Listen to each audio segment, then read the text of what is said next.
श्री गणेशाय नमः। ओम श्री सरस्वत्यै नमः। ओम श्री गुरुभ्यो नमः। ओम समस्तजनकल्याणे निरतं करुणामयं नमामि चिन्मयं देवं सद्गुरुं ब्रह्मविद्वरं सद्गुरुं ब्रह्मविद्वरम्।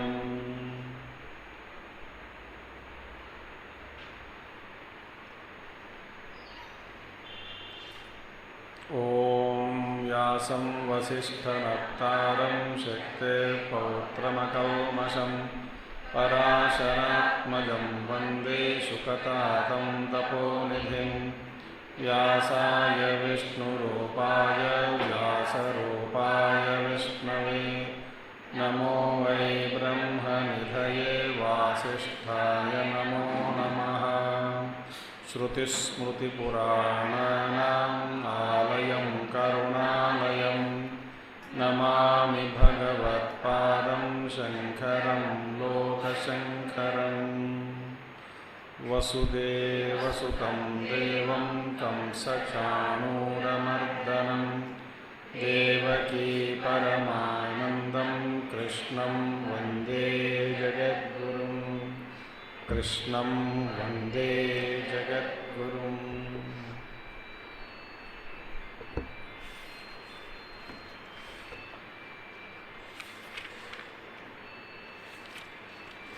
चलो हम पढ़ेंगे अशोच्यानन्वशोचस्त्वम 11वां श्लोक से 16वां श्लोक तक पढ़ेंगे टुगेदर। अशोच्यानन्वशोचस्त्वम प्रज्ञावादांश्च भाषसे गतासो न गतासोंश्च नानुशोचन्ति पंडिताः न त्वेवाहं जातु नासं न त्वं नेमे जनाधिपाः न चैव न भविष्यामः सर्वे वयमतः परम्। देहिनोऽस्मिन् यथा देहे कौमारं यौवनं जरा तथा देहान्तरप्राप्तिः धीरस्तत्र न मुह्यते। मात्रा स्पर्शास्तु कौन्तेय शीतोष्णसुखदुःखदाः आगमापायिनो नित्याः तान् तितिक्षस्व यं हि न व्यथयन्त्येते पुरुषं पुरुषर्षभ। समदुःखसुखं धीरं सोऽमृतत्वाय कल्पते नासतो विद्यते भावः नाभावो विद्यते सतः उभयोरपि दृष्टोऽन्तः त्वनयोस्तत्त्वदर्शिभिः।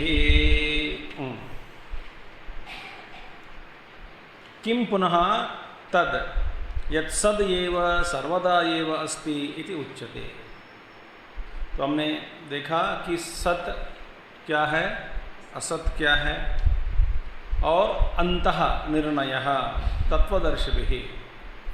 सो तद का मतलब क्या है, तद का अर्थ क्या है वो भी देखा है। फिर किम पुनः तद, तद जिसको हम तद तद के रूप में हम कहते हैं। किम पुनः तद का मतलब, तद पद का विश्लेषण करो। तद क्या है?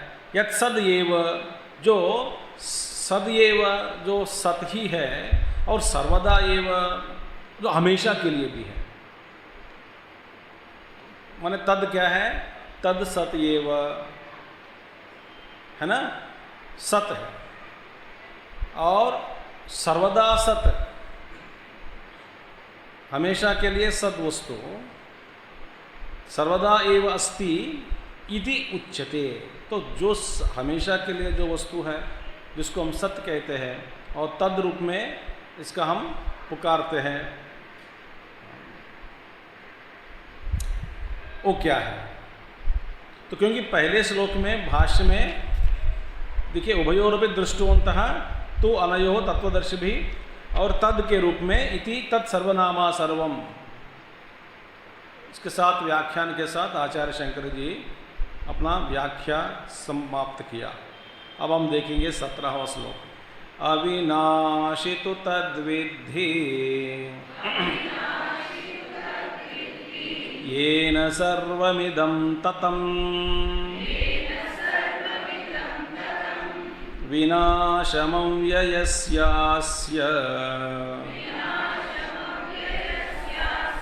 न कश्चित् कर्तुमर्हति।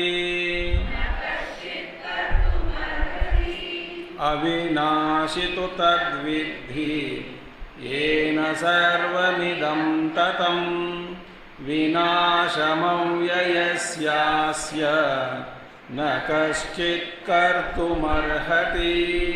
क्योंकि तत्वदर्शी भी, तत्वदर्शी भी माने तत्व, वहाँ पे तत्व का मतलब क्या है आचार्य जी ने बता दिया। तद इति सर्वनाम सर्वं च ब्रह्म तस्य नाम तद इति तद्भावः तत्त्वं ब्रह्मणो याथात्म्यं तद्द्रष्टुं शीलां येषां ते तत्वदर्शिभिः तैः तत्वदर्शिभिः ते तत्वदर्शिनः तैः तत्वदर्शिभिः। तो तत्व का मतलब क्या है वहाँ पर बताया। तद माने अभी क्या है? अविनाशी तो तद्विद्धि।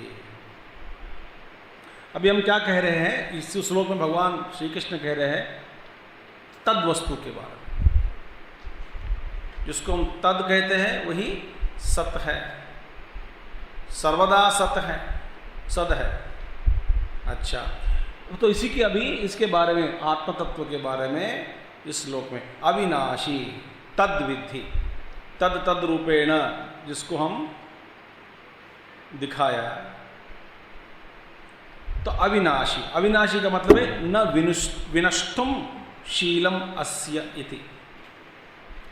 विनष्टुम शीलम, देखिए वह अविनाशी माने न विनष्टुम शीलम अस्य इति तु शब्दः असतोः विशेषणार्थः।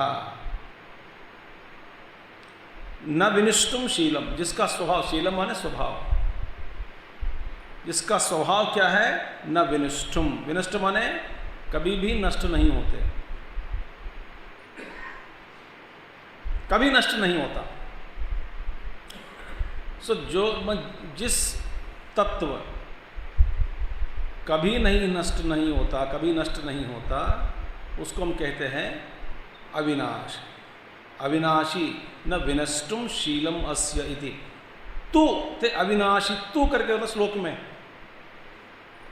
तू शब्दः असतो विशेषणार्थः। तू माने इंडीड, तो तू क्या माने? वो अलग करने के लिए, एक असद वस्तु एक सद वस्तु। तो असद वस्तु से सद वस्तु को अलग करने के लिए ही तू शब्द का प्रयोग किया गया। हम बोलते हैं हिंदी में तू तो, ये तो। तो शब्द का मतलब क्या है? अलग कर रहे हैं, है कि नहीं? आप रोटी खा लीजिए, ये तो चावल खाता है।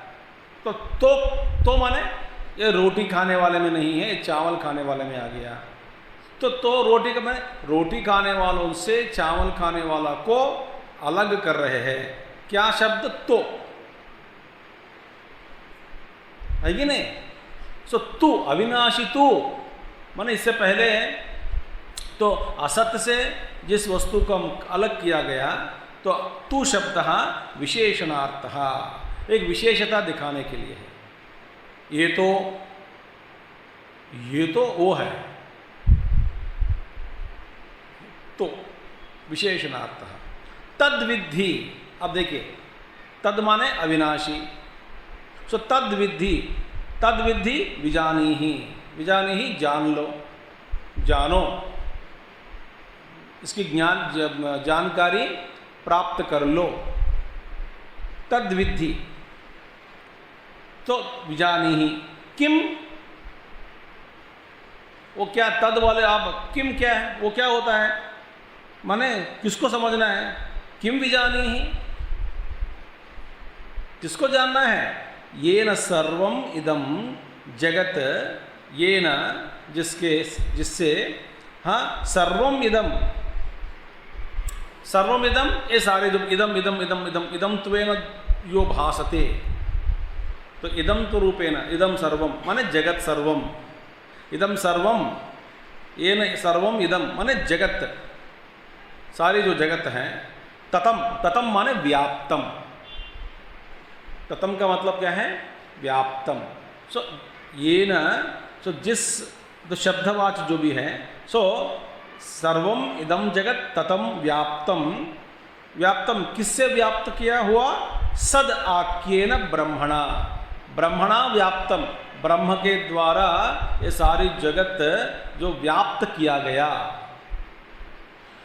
कौन है वो ब्रह्म, जिस ब्रह्म को हम सत के रूप में, सत ऐसा कहा जाता है, जो ब्रह्म सत जिसको हम कहते हैं, वो सत ब्रह्मणा माने उस सत के द्वारा,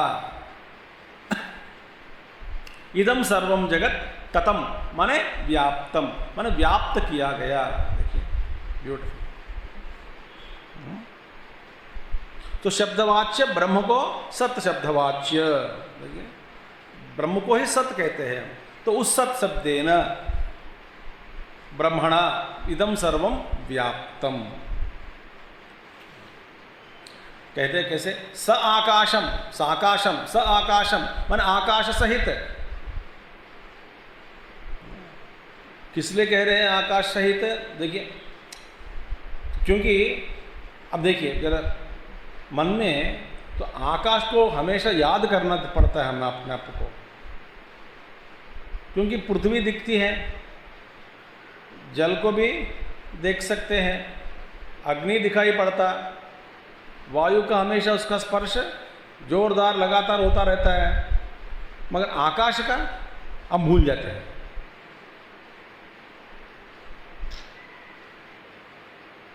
है नहीं, और आकाश क्या है, सूक्ष्म।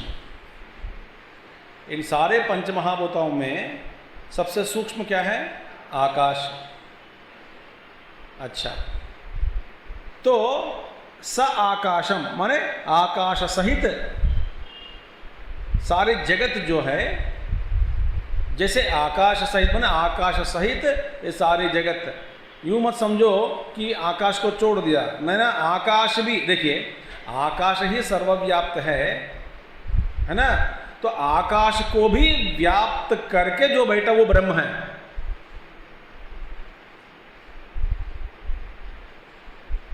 देखिए सूक्ष्म जो है स्थूल को व्याप्त किया करता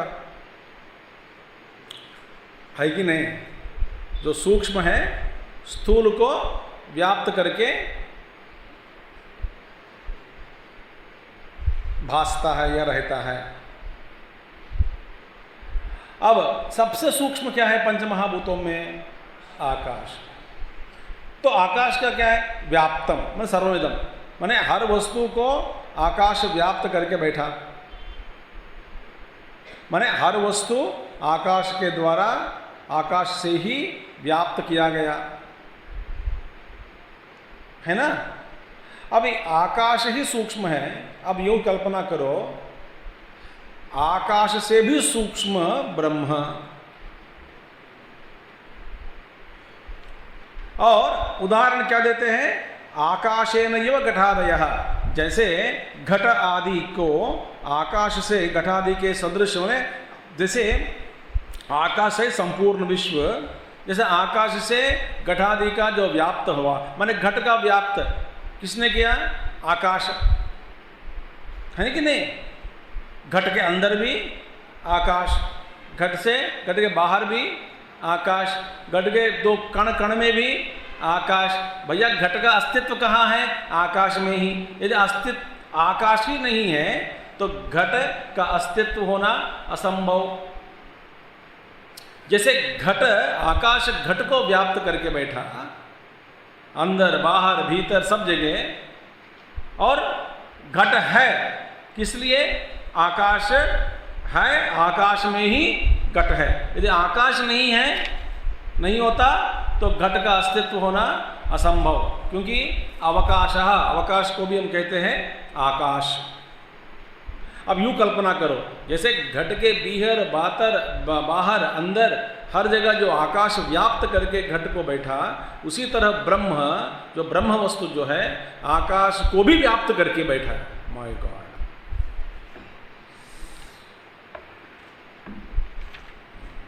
देखिए, आकाशेन इव घटादय, जैसे आकाश के द्वारा घट आदि वस्तु व्याप्त करके आकाश के द्वारा व्याप्त किए गए, इसी तरह ब्रह्म के द्वारा सारे जगत जो है व्याप्त करके बैठा। और इससे तुलना करना, माने तुलना माने जो समीप उदाहरण दे के बात कर रहे हैं। इसलिए आकाशवत सर्वव्याप्तम, आकाश जैसे व्याप्त सर्वव्याप्त ब्रह्म, तो आकाश का ही उदाहरण लिए जाते हैं उपनिषदों में। कई जगह पे आकाश का ही उदाहरण लिया गया, क्यों? समझाने के लिए। तो ततम का मतलब क्या है? व्याप्तम, हर जगह है। आकाश से भी सूक्ष्म है।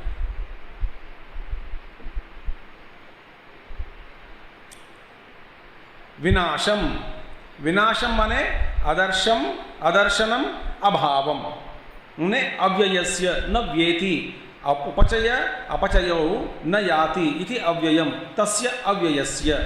विनाशम अदर्शनम अभावम अव्ययस्य। विनाशनम अदर्शनम माने जिसका विनाश, कभी विनाश का दर्शन माने विनाश देखना कभी नहीं होता, जिस तत्व को। विनाशनम अदर्शनम, देखिए, अभावम, और अव्ययस्य न, अव्यय माने न व्येति, अर्थात क्या है? न व्येति। अव्यय माने न व्येति। व्येति का मतलब क्या है? व्यय करना। व्यय माने उपचय अपचयो न याति इति व्ययः न व्येति। उपचय माने बढ़ना, अपचय माने घटना। तो जिसका बढ़ना घटना, बड़ा होना छोटा होना जिसमें बिल्कुल नहीं है, उसको हम कहते हैं व्यय, न तो अव्यय। अव्यय न याति माने व्यय न याति इति अव्ययम तस्य अव्ययस्य। उसका विनाश का जो अभाव माने उस अव्यय वस्तु को नाश करने का कोई भी और कोई वस्तु ही नहीं है। कोई भी वस्तु, कुछ भी अव्यय को नाश करने वाला नहीं होता, नहीं है, मैं असंभव, क्योंकि वो है अव्यय। कह तो दिया अव्यय। अव्यय माने इम्पेरिशबल, इम्यूटेबल, चेंजलेस। अब एक और कह रहे हैं अव्यय, दूसरे और कहते हैं इसका नाश कैसे होगा? वो तो है ही अव्यय, जिसका नाश कभी नहीं होता। इसीलिए अव्यय माने जिसका व्यय नहीं होता वो है। तो अविनाशी तो तद विद्धि येन सर्वमिदं ततम। जो ब्रह्म वस्तु क्या है उसको जान लो, यह अविनाश है, विनाश नहीं है जिसका। और जैसे आकाश घट को व्याप्त करके बैठता है, इसी तरह ब्रह्म भी सभी वस्तुओं को माने जगत को व्याप्त करके है। इसमें व्यय नहीं, घटना बढ़ना छोटा होना वो भी नहीं है। अविनाशी तो तद विद्धि येन सर्वमिदं ततं व्याप्तम्। न एतत् सदाख्यं ब्रह्म स्वेन रूपेण व्येति व्यभिचरति निरवयवत्वात् देहादिवत्। ये ब्रह्म जो वस्तु जो है, क्योंकि किस लिए? सदाख्यम ब्रह्म स्वेन रूपेण माने अपने स्वरूप से नष्ट कभी नहीं होता। स्वेन रूपेण अपने स्वरूप से नष्ट कभी नहीं होता, क्योंकि न व्यभिचरति, क्यों? निरवयवत्वात्, इसका अवयव नहीं है। जिसका अवयव है उसका ही नाश होता, और जिसका अवयव नहीं है उसका नाश होना देहादिवत, देह का अवयव है इसलिए देह नाश हो जाता है। मगर परब्रह्म परमात्मा जो है, तत्व जो है, वो तो अविनाशी है। निरवयवत्वात् स्वेन रूपेण व्येति, ब्रह्म सदाख्यम ब्रह्म स्वेन रूपेण। इस ब्रह्म को हम सत्य कहते हैं, वो कभी इसका अपने स्वरूप से भी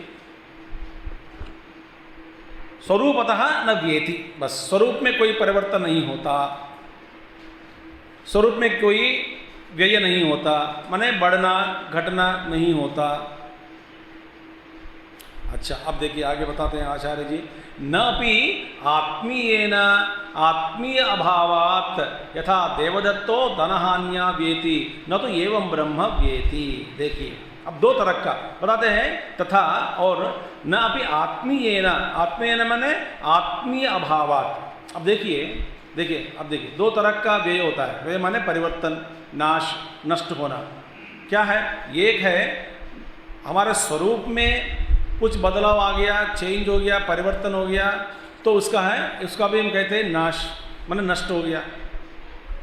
तो आत्म तत्व में स्वरूप से देखोगे तो उसमें कोई परिवर्तन नहीं है, शाश्वत है, व्यय नहीं होता। और दूसरा क्या है? आत्मीय न आत्मीय अभावात। आत्मीय न माने देखिए एक है मुझ में नाश, दूसरा क्या है? मेरा। कभी क्या होता है, आत्मीय का जो मेरा है, जो मेरा में जो परिवर्तन आ गया, मुझे लगता है कि मैं ही गया। अब प्रभावित हो गया कि नहीं? जरा ध्यान से सोचो। एक है तत्व में हम देखिए, हम शाश्वत है, मैं तो ठीक हूँ, आपके स्वास्थ्य ठीक है, फिर ऐसे क्यों दुखी क्यों हो रहे? मेरा जो पुत्र है उसका समय ठीक नहीं है, मेरी पत्नी की तबीयत ठीक नहीं है। ये कोई आत्मीय जन हो गए कि नहीं? अच्छा, तो किसी का घर में जो आत्मीय माने जो मेरा अपना जो है, अब इसलिए उदाहरण दे रहे हैं, यथा देवदत्त धनहान्या, देवदत्त अपना धन को खोया, तो धन को खोने से वो सोचा कि मैं अपने आप को खोया। और इस तत्व का, ब्रह्म तत्व का आत्मीय न आत्मीय अभाव, कोई आत्मीय वस्तु कुछ है ही नहीं।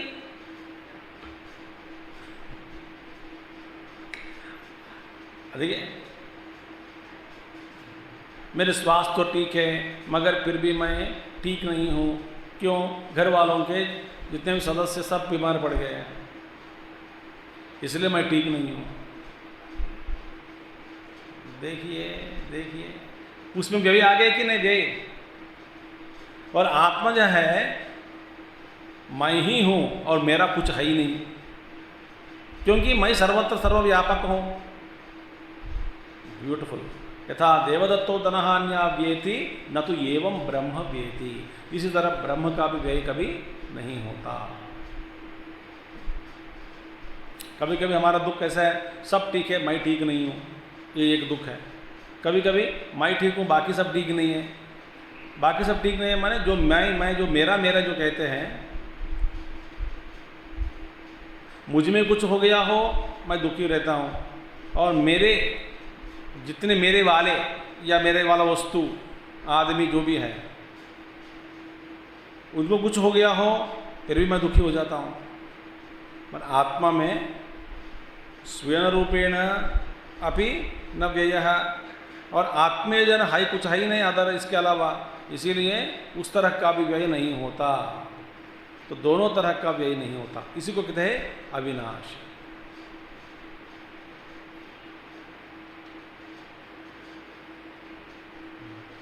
देखिए कुछ लोग बोलते हैं देखिए मुझको कुछ भी हो जाए मैं तो सहन कर लेता हूँ, मगर आपका दुख जो है, जब आप दुखी हो जाते हैं मैं देख नहीं सकता हूँ। कुछ ऐसे भी लोग हैं, है ना, दिल पिघल जाता। हाय हाय हाय हाय क्या करें। ये भी साधक के लिए बाधक है। साधक बाधक दोनों साथ में गया।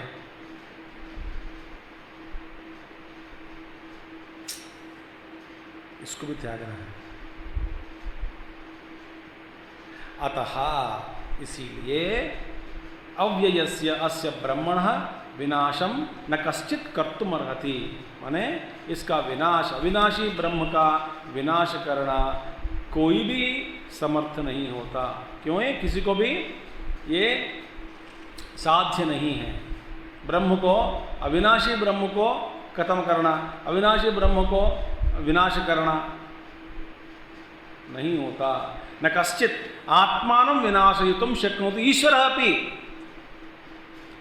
चाहे ईश्वर भी हो तो अपने आत्मा को विनष्ट करने में असमर्थ है। ईश्वर भी अपने आप को नष्ट करने में समर्थ नहीं है। मन ईश्वर को भी यह साध्य नहीं है। मैं ईश्वर हूं, मैं अपने आप को मैं आत्महत्या करूंगा, नहीं होता।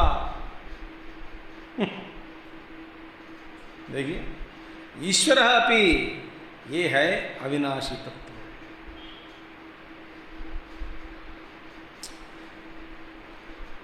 आत्मा ही ब्रह्म स्वात्मनि च क्रिया विरोधात्। और देखें दूसरी बात है, ये कारण है तो ईश्वर से भी, ईश्वर को भी ये साध्य नहीं है आत्मा में, आत्मा को विनाश, अपने आप की विनाश लाने में, अपने आप में विनाश लाने में, व्यय लाने में नहीं समर्थ। अच्छा, ये क्रिया रूपेण बताते क्रिया विरोधात्, क्योंकि अपने आप में एक ये क्रिया का भी विरोध है। जैसे कि फॉर एग्जाम्पल आग अपने आप को जला नहीं सकते।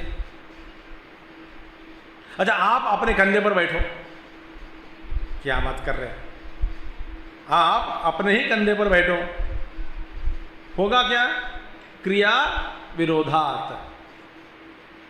आग जलन क्रिया, जो है जलन क्रिया, जलन करना एक क्रिया है, तो ठीक है, आग सबको जला सकती है, मगर जलता है सबको, मगर अपने आप को जलाना कभी नहीं होता, असमर्थ, संभव नहीं है, क्योंकि क्रिया विरोधात्। आप अपने कंधे पर बैठोगे नहीं, अपने आंखों से अपने आंखों को देखो,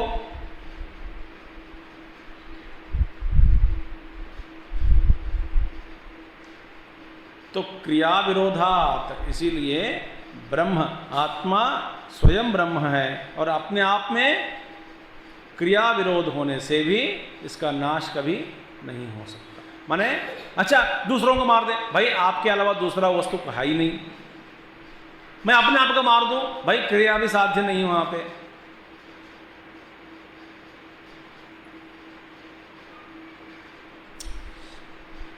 ठीक है, मैं शाश्वत हूं, मेरा जो है, मेरा जो भी है, मेरे परिवार, मेरे वस्तु जो भी है, उसमें कुछ व्यय होने से मुझे दुख होता है, मुझे दुख होता है माने मुझे में व्यय हो गया, भाई आपके अलावा और कोई वस्तु नहीं है।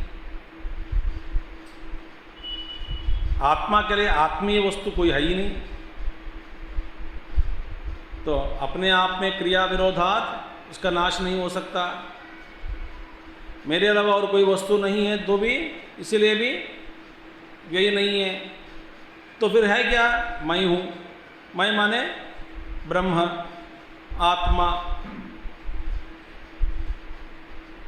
इसीलिए इस तत्व का विनाश करना असंभव। फिर ये जान लेना, जानना है। इसलिए कभी भी किसी को भी मैं नहीं हूं ऐसा महसूस नहीं होता अनुभव। अरे राम, मैं मर गया, तो ये स्टेटमेंट किसने कहा?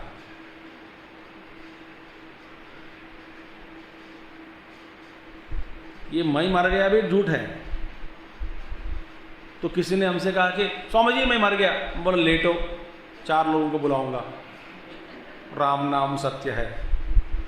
बोले अच्छा, फ्री लिफ्ट दे रहे क्या स्वामी जी? आप उठा के कहाँ लेके जा रहे हैं फ्री लिफ्ट? बोले जलाने के लिए।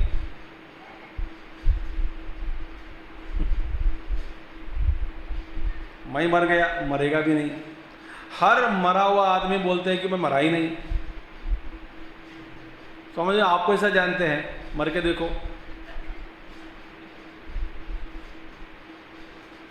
आप तब बोलेंगे कि हाँ हाँ हाँ मैं मरा ही नहीं, मैं वैसे के वैसे हूं।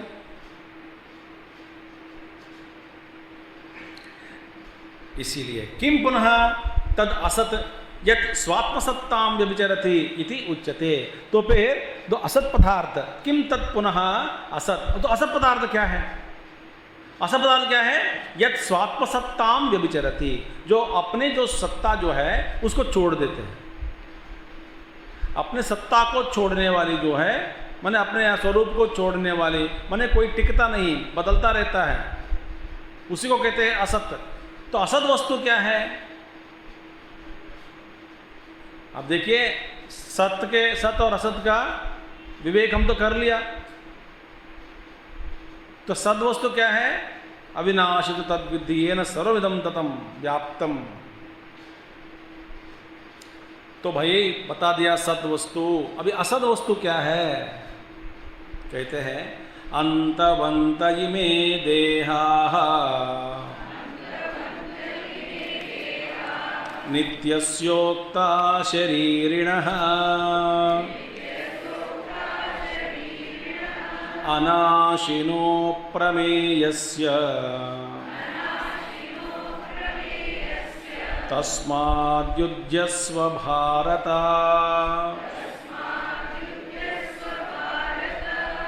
अंतवंत इमे देहाः नित्यस्योक्ता शरीरिणः अनाशिनो प्रमेयस्य तस्माद्युध्यस्व भारत। ये बढ़िया है। इस पर भगवान कहते हैं, देखिए तो असद क्या है? अंतवंत इमे देहाः। जैसे कि सोचो कि भगवान हाथ फिराते हुए दिखाते हुए अर्जुन को समझा रहे हैं, ये सारे इमे देहाः, मिट्टी का जो घेरे खड़े खड़े हैं आगे सामने, ये सब अंतवंता।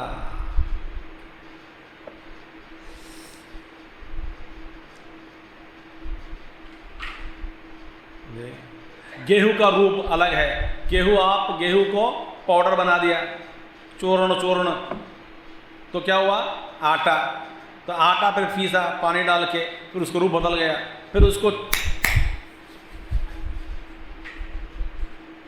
सिर पर मार के ठीक ठाक कर दिया, जमीन पर उसको सुला के लेटा के उसको दबा दिया ऊपर से, फिर उसका रूप बदल गया।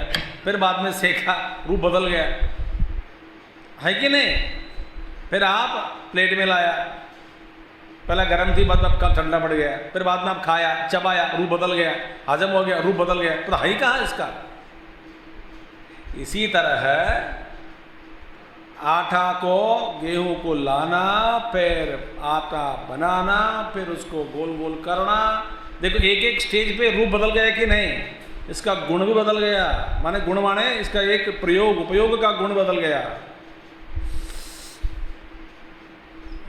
देखिए, इमे देहाः, ये सारे जो देह है दिखाई पड़ रहे हैं ये अर्जुन तेरे सामने, कौन रहे हैं वहां पर? इनके सामने कौन थे? सारे योद्धाएं हैं दोनों पक्षों के। इमे देहाः अंतवंतः, तो ये एक दिन इसका अंत होने वाला है। आप देखिए, गेहूं के रूप में इसका जो रहना, क्या लंबी आयु है क्या गेहूं का? कुछ है ही नहीं। पीस दिया तो गया आटा, उसकी आयु ज़्यादा लंबी है नहीं। फिर गोल गोल पानी की मिला दिया, भून दिया, फिर बांधे, आटा भूनने के बाद रूप बदल गया। जो बूंदा हुआ आटा का जो रूप है वो शाश्वत है। दे दनादन दे मारा, सब ठीक को फटाफट कर दिया ठीक से, तो वो रूप शाश्वत है। सेक दिया, रूप बदल गया। माने ये देखो, अंतवंत ये मैंने ना, हर स्थिति में, हर स्टेट में इसका रूप, गुण, उपयोगिता सब बदलते जा रहे हैं।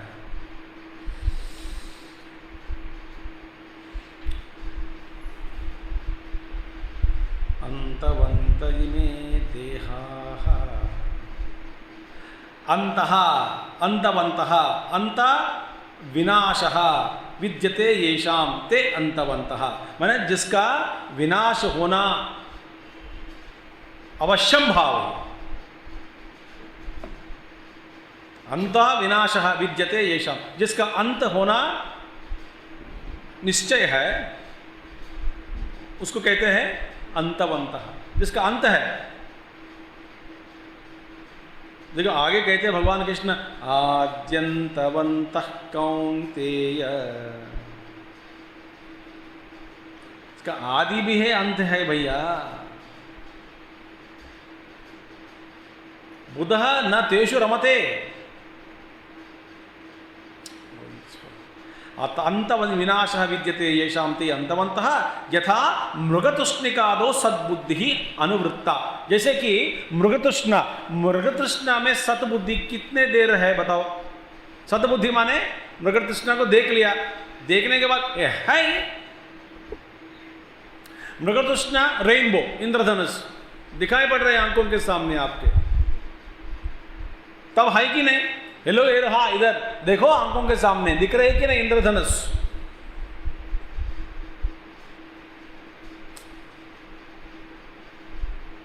लो देखो भाई, हाँ देख रहे हैं, है कि नहीं? है। बट इसमें सद्बुद्धि जो है माने ये है, इसका अस्तित्व है। सद्बुद्धि कितने देर तक है? मृगतृष्ण का आदि, जैसे मृगतृष्ण का आदौ अनुवृत्ता कोई प्रमाण निरूपांते विच्छिद्यते। प्रमाण लगाओगे और प्रमाण के द्वारा उसका अस्तित्व या जो इसका जो स्वरूप है जानने के लिए आप प्रयास करोगे तो कोई भी प्रमाण से द्वारा उसका निश्चय करना नहीं होता, क्योंकि विच्छिद्यते माने आप देखते देखते आंखों के सामने बदल गया। दूर से देख रहे हैं मृगतृष्णा है तो दौड़ रहे हैं उसके और पीने के लिए, गायब हो गया।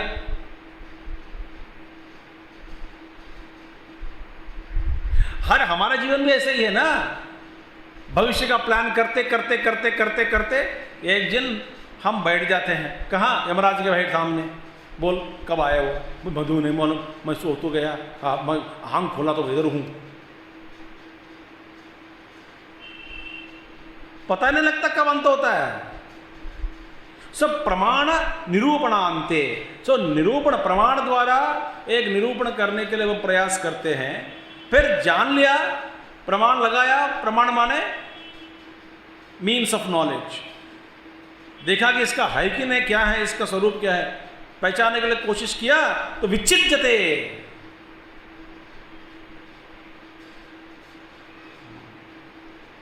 जब नजर ठीक नहीं है तो बड़े लोग हमको कहते थे, पीछे से एक मारते थे सिर पे, आप देखो, देखा, हाँ दिख गए, अभी कुछ है ही नहीं वहां पे।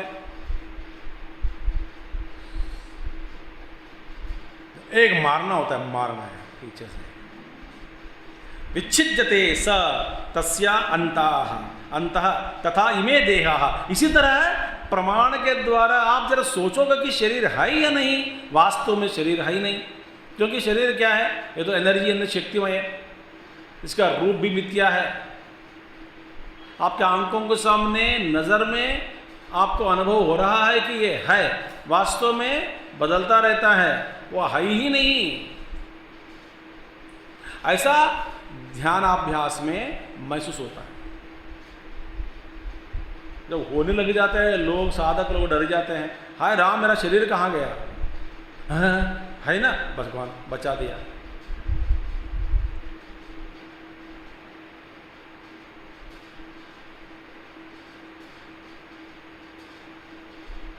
मैंने सुना एक साधक गया, मैंने गुरु जी के अपने एक महात्मा जी के पास जा गए, पूछे महात्मा जी अब मेरे को डर लग रहा है ध्यान में। क्यों भाई? ध्यान में ना शरीर का भान छोड़ रहा हूं, छूट रहा है, और मैं नहीं हूं, मैं हूं मगर शरीर के साथ नहीं हूं, तो डर लग रहा है मुझे, हल्का आपन का हुआ। और ये बोले भाई तो डर क्यों? ये तेरा ही स्वरूप है। क्या? वो तेरा ही स्वरूप है। क्या स्वरूप है? बिना शरीर का अस्तित्व भी तू है। तो अपने स्वरूप के बारे में जानते हो तो डरते क्यों?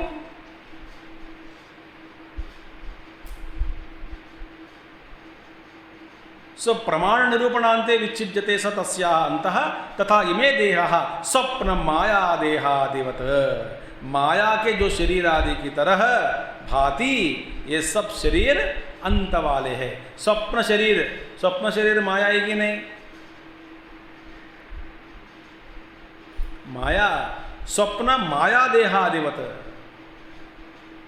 स्वप्न और माया, माया से आप एक कोई किसी ने हिप्नोटाइज करके आपको एक रूप का आप कल्पना करा दिया, आपके द्वारा आंखों के सामने एक रूप की सृष्टि कर दी, लगा देखो देखो दिख रहे हैं, वास्तव में कुछ है ही नहीं वहां पे।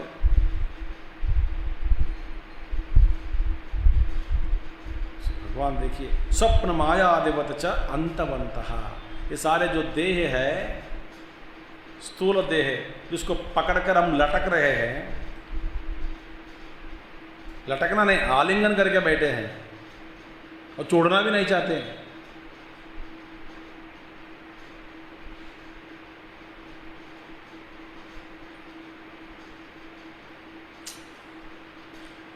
और शरीर क्या है? शरीरिणः नित्यस्य, एम्बड जो शरीर में बैठा जो है वो तो शाश्वत है। नित्यस्य शरीरिणः, शरीरवतः, शरीरिणः माने जो शरीर अंदर बैठे हैं, शरीरवतः माने जो अंदर बैठकर इस शरीर को उपयोग कर रहे हैं।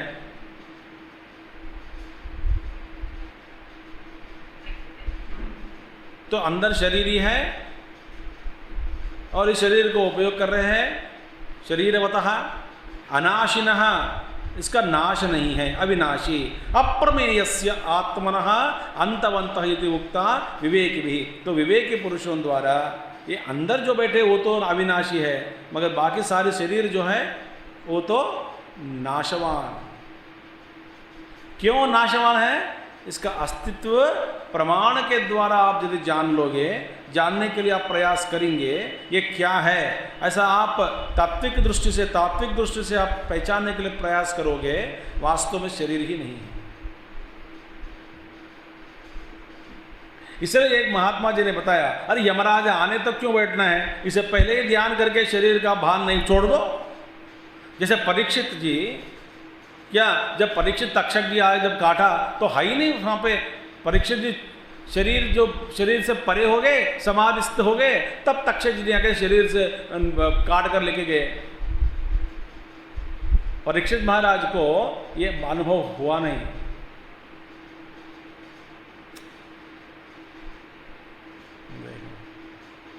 और द्रोणाचार्य जी भी युद्ध में वो आंख बंद कर बैठ गया, बस शरीर से ऊपर जो गर्दन है उसको काट डाला। उसे पहले ही भी द्रोणाचार्य शरीर को छोड़कर चला गया। आपको याद है कि नहीं, महाभारत में ऐसे हम यमराज आ रहे भाई, हम उठ के चले गए आगे।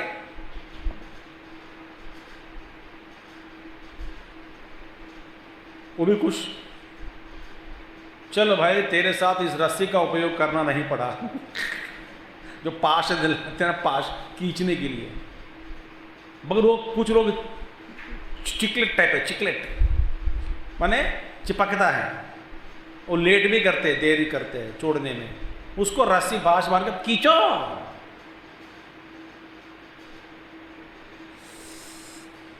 नित्यस्य शरीरिणः शरीरवतः अनाशिनः अप्रमेयस्य आत्मनः अप्रमेय आत्मा। देखिए ये तो अप्रमेय है, अप्रमेय के बारे में बाद में आ जाएगा। अप्रमेय का क्या मतलब है आगे बताएंगे। तो आत्मनः अंतवन्तः इति उक्ता विवेकिभिः, विवेकी लोग के द्वारा ऐसा कहा गया कि शरीर आदि इत्यादि जो भी है ये तो अंतवंत है, नाशवान है, और इस पर तो अंदर जो बैठा शरीर ही जो है वो तो शाश्वत है। ऐसा अलग अलग कर दिया।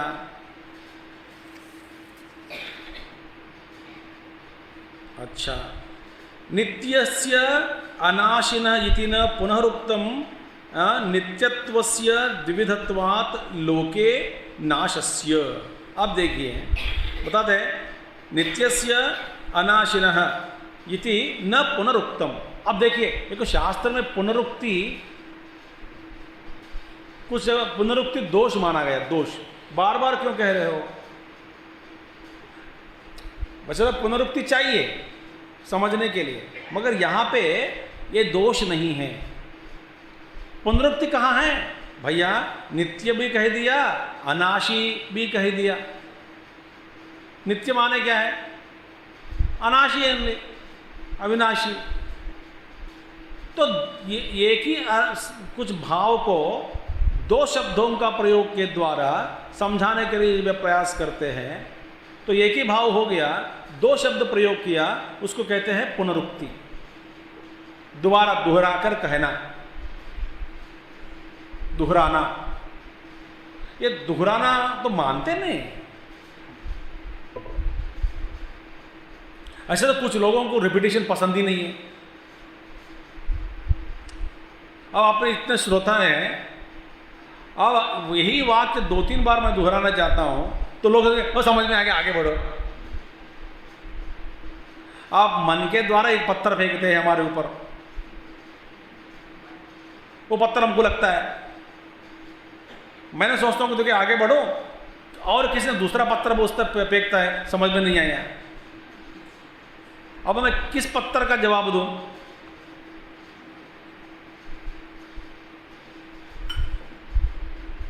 आप सोचते हैं कि ये बेवकूफ है। जब तक ये एक पत्थर लगता है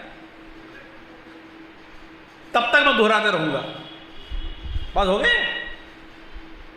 किसी को 5 बार समझाने के बाद समझ में आ जाएगा। ऐसा मैंने सुना कि अष्टदिग्गज आचार्य, अष्टदिग्गज माने एक कवि है, कवि आस्थान कवयः। किसके आस्थान में? कृष्णदेवराय के आस्थान, मैंने ऐसा सुना है। और उसमें जो भी बाहर के जो लोग आते हैं ना, बोले राजा चलो आपके आस्थान कवियों में इतने में, और कोई हमसे इस शास्त्र में विवाद में या तो कवित्व में क्या कोई है सामने करने वाले करके, कोई अनेक पंडित लोग आते थे और ढूंढ कर ऐसा प्रयोग करते हैं। फिर उस सभा में आश्चर्य की बात है, पहला एक कवि उठकर, अष्टदेव 8 कवि सार थे, तो एक उठकर बोलेगा कि राजा इस जो ने उन्होंने पढ़ा मैं जानता हूं, तो दोहरा के बता देते हैं। तो दूसरा कवि उठते हैं, इस श्लोक को या इस प्रसंग को मैं भी जानता हूं, इसे वो भी दोहरा के बता रहे। ऐसा 8 लोग दोहरा देते हैं, तो कोई जीत नहीं पाते इन लोगों को। असल में क्या सीक्रेट है? जो पहला बताया वो एक संदाग्राही है, तो दूसरा बोला वो 2 बार सुनने से याद आ जाएगा, तो तीसरा वाला 3 बार सुनने से याद आ जाएगा।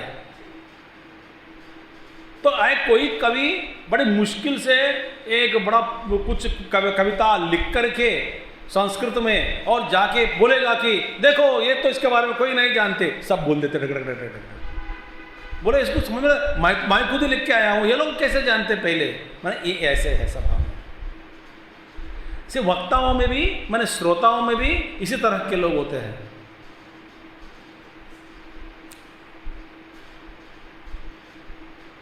मैंने कहीं पढ़ा कि सच्चा जो गुरु जो है, मैंने शिष्य को जब पढ़ाते समय कभी एक शिष्य के अंतःकरण में भी ऐसा दुविधा का लक्षण देखा तो गुरु आगे नहीं बढ़ता, क्योंकि सबको एक ही स्तर पर लाने के लिए ही गुरु का प्रयास होता है, और वही सच्चा गुरु। इसीलिए पुनरुक्ति का दोष तो नहीं है, मगर यहां पे पुनरुक्ति है ही नहीं, क्योंकि जो शब्द है एक नित्य शब्द, दूसरा शब्द क्या है? अनाशिनः इति न पुनरुक्तम। ये तो पुनरुक्ति नहीं है, क्योंकि अविनाशी अनाशी का शब्द का अर्थ एक है, नित्य का शब्द का अर्थ एक है, ये अलग अलग है। माने 2 तरह का जो नाश होता है, दोनों तरह का जो नाश को मिटाने के लिए, खंडन करने के लिए ये 2 शब्दों के द्वारा 2 शब्द प्रयोग किया गया।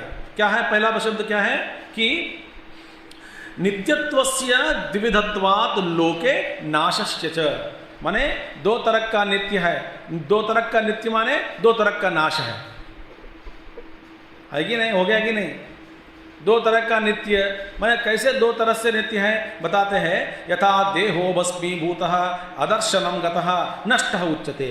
जैसा इस देह को जलाया, मरने के बाद, शरीर छोड़ने के बाद जला दिया, जलाने के बाद शरीर का नष्ट हो गया, अदर्शनम, फिर बाद में कभी भी उस शरीर का दर्शन होना असंभव।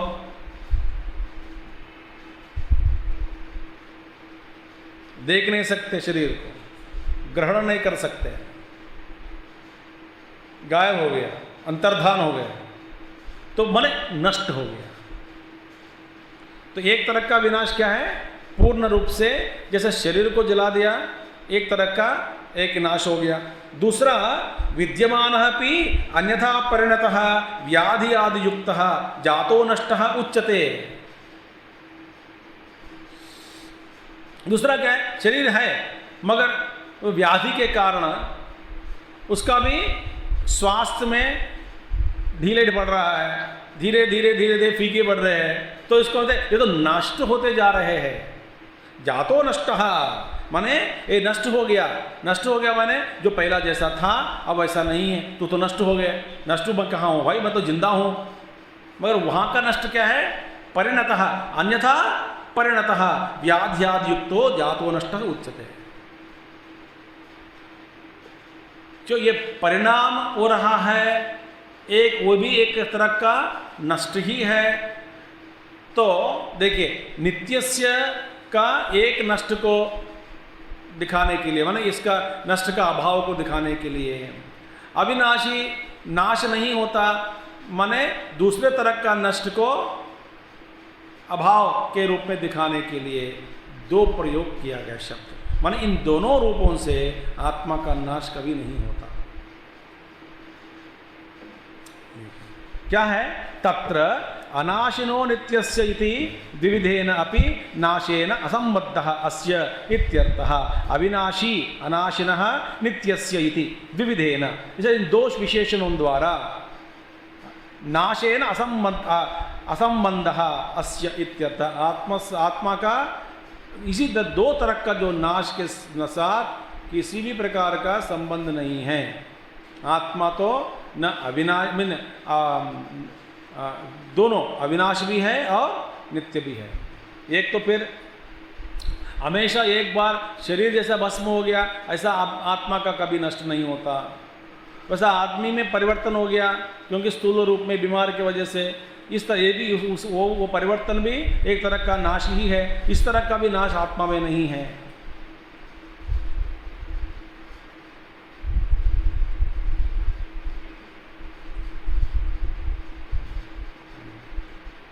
तो कहते प्रवाह सत्य, नदी को कहते प्रवाह सत्य। नदी बदल रहे हैं मगर प्रवाह में बदलाव है, मगर नदी में नाम और रूप है, मगर प्रवाह में क्षण क्षण बदल रहा है, उसको कहते हैं प्रवाह सत्य। तो किसी लोग कई महात्मा लोग बताते हैं कि ये जगत भी प्रवाह सत्य है। कुछ सिद्धांति के लोग तो अन्यथा ऐसा नहीं, तो दो शब्दों को प्रयोग करके ये हमको साबित कर दिया सामने कि भैया आत्मा का किसी तरह का नाश नहीं होता। माने ये एक भस्म भी भूत है, ऐसा भी नाश नहीं होता। दूसरा क्या है? परिवर्तन के रूप में वो भी नाश नहीं है। अदरवाइज क्या होता? अन्यथा पृथ्वी आदिवद अपि नित्यत्वं स्यात् आत्मनः। जैसे पृथ्वी आदि, पृथ्वी तो बदलता रहता है फिर भी शाश्वत है, आत्मा ऐसा नहीं है। ये भी कुछ सिद्धांती लोग हैं कि आत्मा शाश्वत है मगर लगातार बदल रहा है। एक सिद्धांती लोग हैं, कुछ लोग हैं। इस तरह का भी परिवर्तन नहीं है आत्मा। इसको दिखाने के लिए ही बोध नित्यस्य अविनाशी अनाशिनः ऐसा प्रयोग किया गया। आप देखिए, तद मा भूत इति नित्यस्य अनाशिनो इति आह। ऐसा ना हो जैसे पृथ्वी में जो जिस तरह का नष्ट देखा जाता है उसी तरह का नष्ट आत्मा में न हो। इसीलिए एक और कह दिया नित्य, दूसरी बात कह दिया अविनाशी अनाशिनः। अब देखिए अप्रमेय शब्द क्या अभी विश्लेषण करेंगे। अच्छा, आज 7:30 हो गया। अप्रमेय शब्द क्या है इसका हम कल देखेंगे, क्योंकि कल सुबह 6:30 बजे पूजा है ना। आप सभी लोग आधा घंटे सेवा करो उधर, कल की तैयारी करने में। तो 8 बजे के बाद कोई रहना नहीं चाहते। इसीलिए हमारी स्ट्रैटेजी है आज की, आधा घंटा पहले ख़त्म कर दो यज्ञ, और कल 6:30 बजे आप सभी लोग आना है, हनुमान जयंती है, वहाँ पे अभिषेक होगा, इसलिए थोड़ा बहुत काम भी करना है, थोड़ा लगे रहो। क्या करेंगे कि नहीं, सुनना ज़्यादा हो गया, आधा 1 घंटा सुना, आधा घंटा तो काम करो।